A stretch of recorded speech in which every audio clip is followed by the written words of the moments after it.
अस्सलाम वालेकुम, मेरा नाम अबू बकर है। मैं गवर्नमेंट कम्युनिटी मॉडल स्कूल लैना सिंह लाहौर में 5वीं क्लास में पढ़ता हूँ। साइंस में स्पेस वाला चैप्टर हमें मुश्किल लगता है, ये समझा दें। बिस्मिल्लाहिर्रहमानिर्रहीम। अबू बकर, आपके सवाल पूछने का बहुत शुक्रिया। आप गवर्नमेंट प्राइमरी स्कूल लैना सिंह लाहौर में पढ़ते हो, 5वीं जमात में पढ़ते हो। आपने कहा है कि स्पेस वाला चैप्टर साइंस में आपको मुश्किल लगता है और वो मैं आपको समझा दूं। मुझे बहुत ज़्यादा खुशी हुई है कि आप एक सरकारी स्कूल में पढ़ते हो और आपने मेरे से क्वेश्चन पूछा। ये पहला क्वेश्चन है जो किसी सरकारी स्कूल के बच्चे ने पूछा है। चुनाचे मैं बहुत मेहनत के साथ और बहुत तसल्ली के साथ आपको समझाऊंगा। आज मैं सिर्फ आपको स्पेस के बारे में बताऊंगा, बाकी आपके चैप्टर में जो चीजें हैं वो मैं अगली वीडियोस में बताऊंगा। आज मैं आपको बताता हूं कि स्पेस क्या है। स्पेस वैसे तो अंग्रेजी में आपको पता है कि जगह को कहते हैं ना जी, इस कमरे में और स्पेस नहीं है, यानी आपके क्लासरूम में अब इतनी स्पेस नहीं है कि इसमें नया कोई डेस्क रखा जा सके। ठीक है, तो ये अंग्रेजी में तो इसको स्पेस जगह को कहते हैं, मगर साइंस में स्पेस इस तरह जगह को नहीं कहते। देखते हैं साइंस में स्पेस किसको कहते हैं। उसके लिए पहले आपको एक और टर्म समझनी पड़ेगी जिसको कहते हैं एटमॉस्फियर। ये जो जमीन है हमारी, इस जमीन के ऊपर ये जहां पे हम सांस लेते हैं, यहाँ पे हवा है ना, एयर।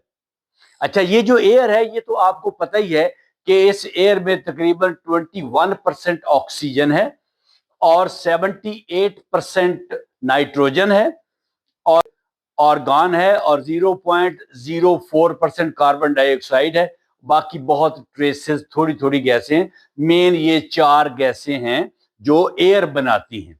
अच्छा, अब आपको ये भी पता है कि जिस जमीन पर हम रहते हैं, ये जो अर्थ है, इसकी एक ग्रेविटी है, ये चीजों को अपनी तरफ पुल करती है, इसकी ग्रेविटी है। तो ये जो एयर है, इसके पार्टिकल्स जो है, इसके जो जरात हैं, इसको भी जमीन ने अपनी ग्रेविटी से अपनी तरफ पुल किया हुआ है।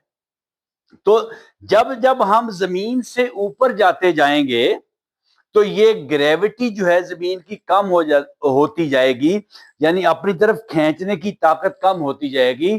तो जब अपनी तरफ खींचने की ताकत कम होती जाएगी, ऊपर जाते जाएंगे, तो ये जो हवा है ये पतली होती जाएगी, थिनर होती जाएगी। यहां पे तो बड़ी थिक है, ऊपर थिनर होती जाएगी।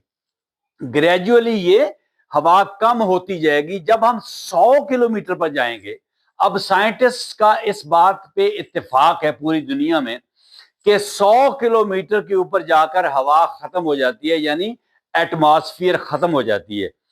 ये साइंटिस्ट ने इत्तेफाक किया हो इस बात के, हालांकि साइंसी तौर पर ये मुमकिन नहीं है। ये gradually Aahista Aahista fade away होती है, कम होती है। 100 किलोमीटर से ऊपर भी कुछ एटम्स होंगे जो एयर के होंगे, कुछ एलिमेंट्स वहां पे भी होंगे, क्योंकि आहिस्ता आहिस्ता खत्म होती है। मगर साइंटिस्ट का ये इत्तेफाक है कि 100 किलोमीटर तक जमीन की एटमॉस्फेयर है, यानी हवा है।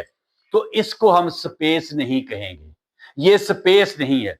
स्पेस कहां से स्टार्ट होती है? साइंटिस्ट कहते हैं कि 100 किलोमीटर, यहां से जमीन से 100 किलोमीटर ऊपर जाएं तो फिर स्पेस स्टार्ट होती है।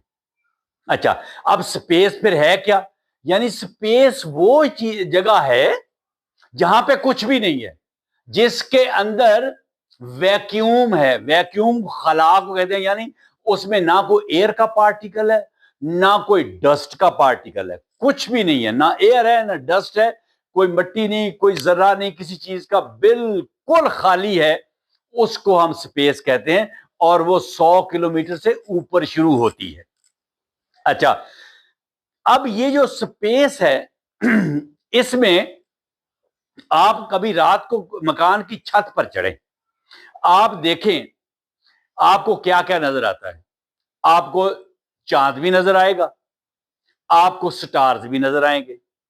ठीक है, अब चांद और स्टार्स जो हैं वो तो आपको नजर आए, मगर स्टार्स के दरमियान क्या है? अंधेरा नजर आता है, वो सारा स्पेस है। चांद के इर्द गिर्द क्या है?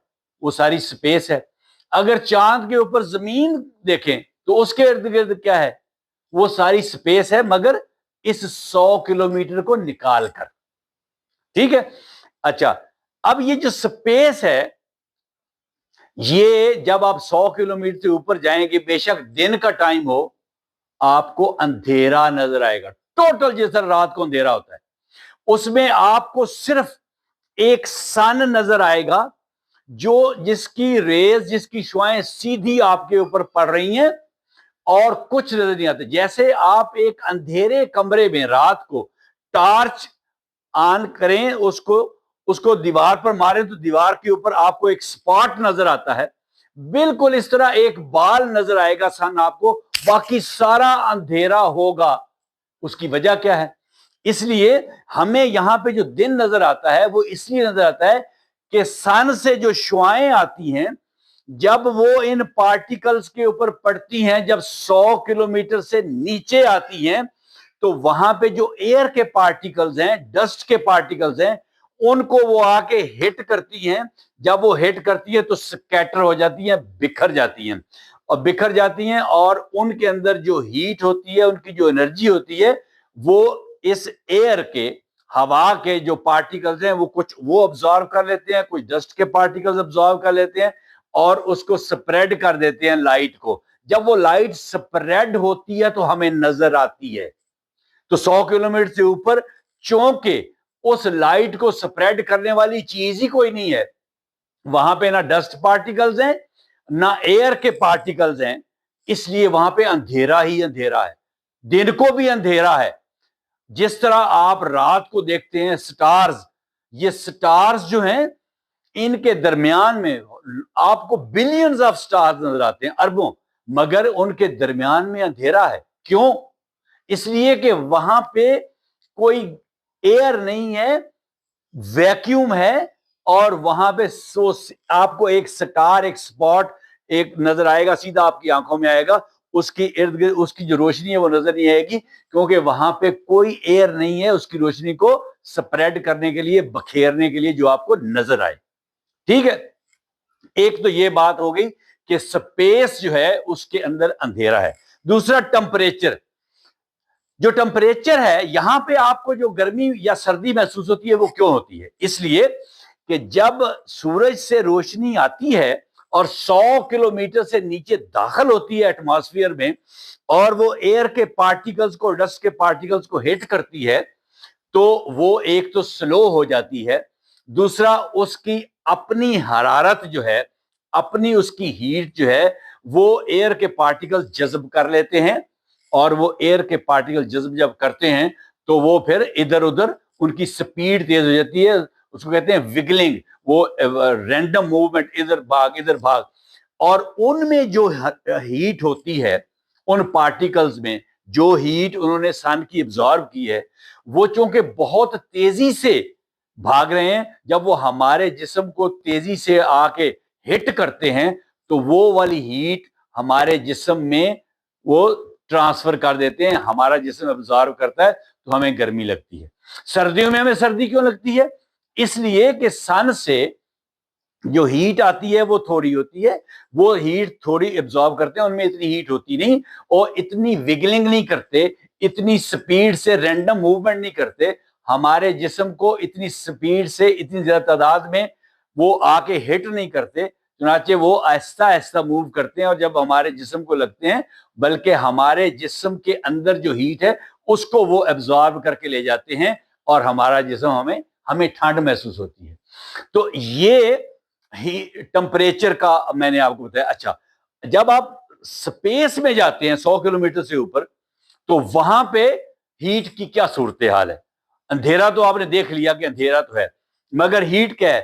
جدھر سے آپ کو سورج پڑ رہا ہے وہ ڈائریکٹ لائٹ جو ہے آپ کے جسم پر پڑ رہی ہے، وہاں پہ ایئر نہیں ہے کہ پہلے ایئر ہیٹ کو ابزارب کرے اور پھر آپ کے جسم سے ٹکرائے. نہ، وہ ریڈیشن جو سن سے آ رہی ہے وہ ڈائریکٹ آپ کے جسم کو پڑ رہی ہے، اور 120 ڈگری ٹمپریچر ہے. اگر آپ وہاں پہ جائیں گے تو 100 ڈگری پہ پانی بوائل کر جاتا ہے یہاں پہ، تو 120 ڈگری آپ بالکل جل جائیں گے، ختم ہو جائیں گے.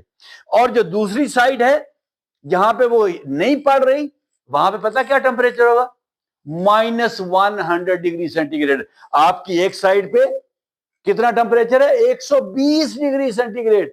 और इधर क्या है? जम रहा है ये आपका बाजू, बिल्कुल जो साए में है वो जमता जा रहा है -100 डिग्री सेंटीग्रेड, क्योंकि वहां पे एयर तो है नहीं कि वो हर तरफ फैल जाए, सूरज की शुआएं लेके यहां पे भी टच करे और आपको गर्मी महसूस हो। नो, ये तो यहां पे तो सन पड़ नहीं रहा, जहां पे सन नहीं पड़ा वहां पे -100 डिग्री सेंटीग्रेड है। इसीलिए क्योंकि चांद के ऊपर एटमॉस्फेयर नहीं है, एयर नहीं है, जब आप चांद के ऊपर जाते हैं तो उसका टेम्परेचर दिन को होता है 127 डिग्री सेंटीग्रेड। 127, 127 degree centigrade. याद रखना 100 डिग्री पे पानी बॉयल कर जाता है। 127 डिग्री सेंटीग्रेड मून के ऊपर दिन को टेम्परेचर है। और रात को पता कितनी ठंड होती है? -173 डिग्री। इतनी ठंड, -173 डिग्री सेंटीग्रेड, क्योंकि वहां पे स्पेस है, वहां पे एटमॉस्फेयर नहीं है। ठीक है, तो ये दो चीजें आपने समझी कि स्पेस में अंधेरा ही अंधेरा है और कोई एयर नहीं, वैक्यूम है, खाली है। और टेम्परेचर मैंने आपको समझा दिया कि वहां पे कैसे पड़ेगा। और एक और मैं बताऊंगा आपको, ये स्पेस इतनी बड़ी है, ये इसके अंदर जितनी भी बॉडीज आपको नजर आ रही है, मतलब आपको गैलेक्सीज नजर आती हैं, आपको स्टार्स नजर आते हैं, आपको मून नजर आता है, आपको प्लैनेट्स नजर आते हैं, सन नजर आता है, ये सारे जो बॉडीज हैं इनको कहते हैं हेवनली बॉडीज। हेवनली बॉडीज या सिलेस्टियल बॉडीज भी कहते हैं। ये सारे इस स्पेस के अंदर मौजूद हैं और ये सब गैलेक्सीज और स्टार्स और सन और मून और सैटेलाइट और प्लैनेट्स, ये अर्थ भी एक प्लैनेट है। सन के गिर्द कितने प्लैनेट हैं? 8 प्लैनेट हैं। तो ये सब मिला स्पेस और ये हेवनली बॉडीज मिला के यूनिवर्स बनाती है, कायनात बनाती है। ठीक है, तो ये स्पेस के बारे में इतना आपको पता होना चाहिए। अच्छा, ये आपकी बुक जो है उसको मैंने देखा था, मुझे समझ आ गई है अबू बकर के आपको क्या डिफिकल्टी है। पहले आप सिर्फ मेरी इस वीडियो को, स्पेस को, इसको बार बार आप सुने और इसको समझें कि स्पेस क्या है। फिर उसके बाद आपकी बुक का जो अगला पार्ट है उस लेसन का मैं आपको बहुत अच्छे तरीके से समझाऊंगा इंशाअल्लाह। अल्लाह हाफिज।